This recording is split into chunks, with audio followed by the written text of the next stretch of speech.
So how did I make a full-length music video with surreal visual effects and full 3D environments with this? The answer is lots of free software and endless YouTube tutorials. This week I covered the song This Comes From Inside by The Living Tombstone, and I went way harder on the music video than I usually do. Most of my videos have just been me playing guitar from one or two angles, and that's about it. But for such a cool, huge sounding song, I wanted to make a cool, huge music video. And I learned a lot of things in the process. I'm going to show you how I made 3 of my favorite shots in this video, and there's no better place to start than the first line.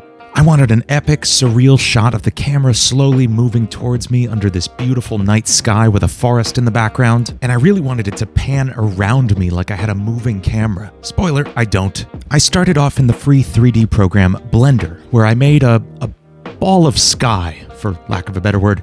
It's pretty much half of a sphere with a particle system on the inside to spawn little stars. I even designed a shader on the star's material to give them a randomized color and brightness. Next, we add in an environment, some clouds, trees, and that's no moon. It's a ping. Yeah, these are all pings. I could have spent forever actually modeling these clouds and trees and the moon and everything, or I could use stock photos and save a lot of time.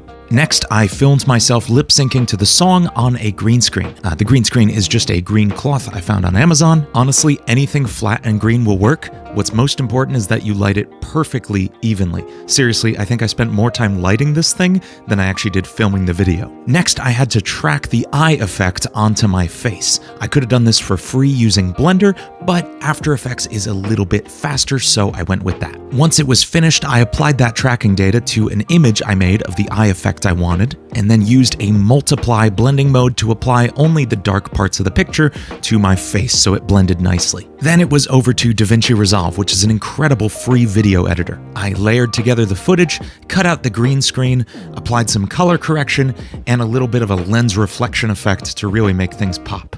So how about this rotating camera effect? I didn't have a crane, I didn't have a crazy slider or anything to work with. It's just me in my basement, so yeah, that's literally just me shuffling my feet in a circle. It worked. From there, it was the same process as the other shot. I just moved the camera in Blender to look like it was following what I was doing.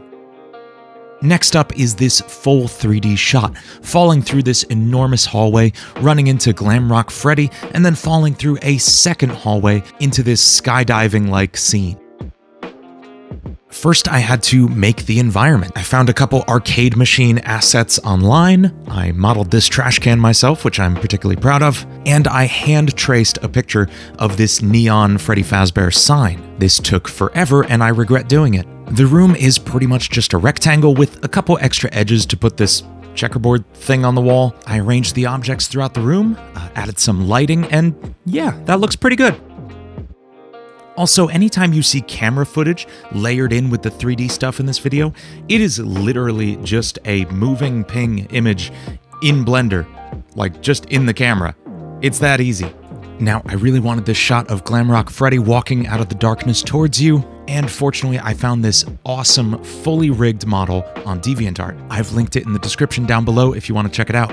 A properly rigged model saves you so much time, especially if it's using IK, which basically just means you have to decide where you want the hands and feet to end up, and you don't have to worry about all the individual bones along the way. This saves you so much time. I animated him walking forward and used a noise modifier to make the hands just kind of randomly shake around while he stumbles forward. It's not incredible animation, but keep in mind it's going to look like this.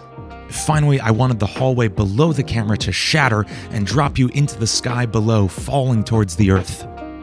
First, I used the Blender add-on Cell Fracture to break the floor into 100 pieces, and then used a rigid body physics simulation to drop them into the sky.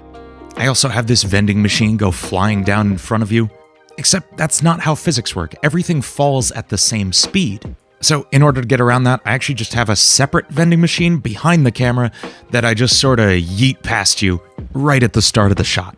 Next, we need an earth to fall on. To get that, I use the Blender GIS add-on, which pulls images directly from Google Maps. We're just going to zoom in on the spot we want and press export. That's it. For this last shot, I really wanted to recreate the Five Nights at Freddy's look. The security camera, the UI, everything. So I recreated the entire interface from in-game assets and screenshots, and then used the analog damage effect in Resolve to make it look like it was on an old security camera monitor. I got a quick shot of my arm reaching out over the green screen, and then animated that grabbing me and pulling me out of the room. And without the hand layer, this looks absolutely hilarious. I animated some rocks falling past the camera with a dust cloud asset over top of it, and then added some motion blur to help it blend into the scene.